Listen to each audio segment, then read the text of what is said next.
जीवन में जितना कम हो सके उतना क्रोध करना चाहिए, क्योंकि क्रोध आपके विकास का रोड़ा है।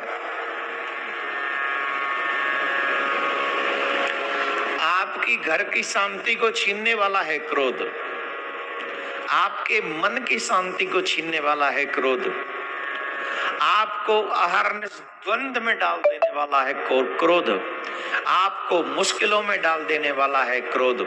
इसलिए शिव पुराण कह रहा, मैंने कहा it's not my words, Shiv Puran से जिन वेद व्यास जी से जिन शिव पुराण भी जाए किसी वजह पे तो क्रोध में कोई भी शब्द अपने मुंह से नहीं निकालने चाहिए। क्यों? क्योंकि जब आप क्रोध में कोई शब्द ऐसा निकालोगे अपने मुंह से तो निश्चित तौर पे वो अच्छे तो नहीं होंगे। हैं? क्रोध में आप कहोगे तुम्हें माता च पिता तुम्हें ऐसे बोल पाओगे? नहीं बोल पाओगे ना। कुछ ना कुछ मैं तुझे देख लूंगा या कुछ भी एक ऐसा शब्द निकलेगा जिस शब्द को सुनने के बाद सामने वाला भी कुछ बोलने पर विवश होगा। आपने क्रोध में कुछ कहा, सामने वाले ने वो शब्द सुने तो फिर सामने वाला भी कुछ न कुछ जरूर बोलेगा, अवश्य बोलेगा। और जब सामने वाला बोलेगा तो वो ऐसा अवश्य बोलेगा जिससे आपका क्रोध और बढ़े, वो 440 तक पहुंचे, घटे नहीं। तो ये क्रोध पाप कर मूल, वो क्रोध आपके पाप की जड़ बन जाएगा।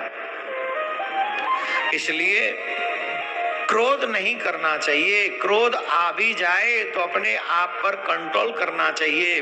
और कंट्रोल कैसे करें कि बोलो मत, क्रोध आ रहा है ठीक है, अंदर ही फड़फड़ाने दो थोड़ा सा। जिस समय आपको क्रोध आ रहा हो अपना टेम्परेचर नापना, आपको पता चलेगा कि आपकी बॉडी कितनी परेशान हो जाती है उस समय जब आपको क्रोध आता है।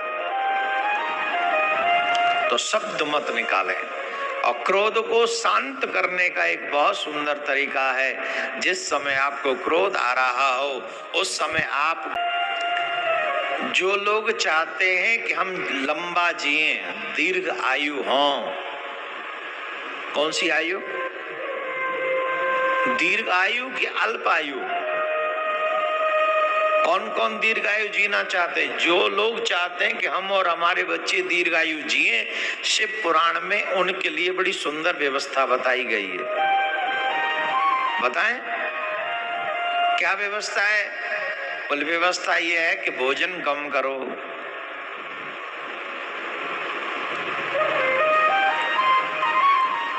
अनाज के भाजन मत बनो, अनाज के पात्र मत बन जाओ कि जितना मिल जाए सबको खा जाओ और बिना सोचे समझे खा जाओ कि हमारे लिए क्या बना है और क्या नहीं बना है। जो तुम्हारे लिए बना है वही तुमको खाना चाहिए, जो तुम्हारे लिए नहीं बना है वो बिल्कुल भी नहीं खाना चाहिए। पेट्रोल की गाड़ी में अगर पेट्रोल डालेंगे तभी चलेगी, पेट्रोल की गाड़ी में डीजल डाल देंगे तो गाड़ी खराब हो जाएगी। आज का मनुष्य क्या कर रहा है? बोले शाकाहारी बनाया है पर मांसाहारी बनकर जी रहा है।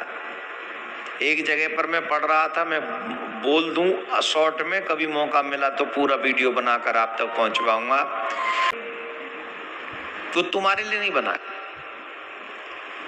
पहली बात तो भोजन कम करें। दूसरी बात, अधिकार है तुमको, जिसके लिए अधिकार है कि वो तुम ग्रहण करो, वो है शाकाहार। कम भोजन करना चाहिए और उतना भोजन करना चाहिए, वैसा भोजन करना चाहिए जिसको तुम्हारी जठराग्नि पचा सके। जिसे तुम्हारी जठराग्नि पचा नहीं सकती ऐसा भोजन कदापि नहीं करना चाहिए। भोजन के नाम पे एक बात और याद आ रही है, अच्छी बात है, आप कहें तो बता दें। इसी भोजन के चक्कर में दरिद्रता हमारे घर में झांक रही है। चलो बाद में बताएंगे, याद रहेगा, अभी नहीं बताते क्योंकि बहुत लंबी लिस्ट है। आज हम सोच के आए थे ये आपको बताएंगे और ये आपके घर की खुशहाली के लिए है, इसलिए बता रहे हैं। शिव जी की कथा तो चली रही क्योंकि शिव पुराण में ही है, शिव पुराण में ही लिखा है जो हम आपको बता रहे हैं। कहां थे हम? भोजन कम करना चाहिए और शाकाहार करना चाहिए। तीसरी और अहम बात, ज्यादा से अहम बात है, ये बहुत अहम बात है। इस बात को हर कोई नहीं समझेगा। यहां एक और गजब की बात हम आपको बता दें, जितनी एनर्जी, जितनी शक्ति, जितनी पावर आपको भोजन करके प्राप्त नहीं होती, जितनी एनर्जी, जितनी पावर आपको व्रत करके प्राप्त होती है।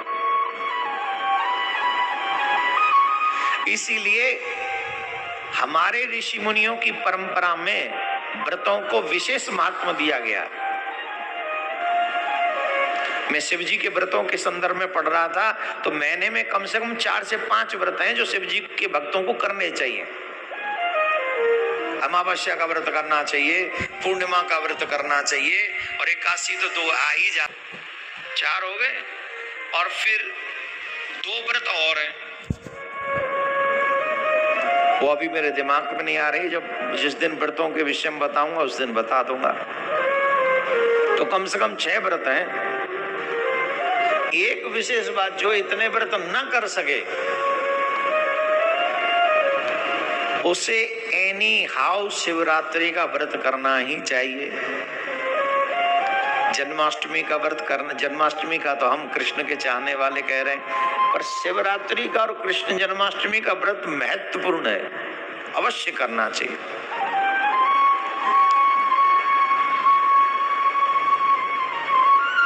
बहुत पुण्यों का फल शिवरात्रि का व्रत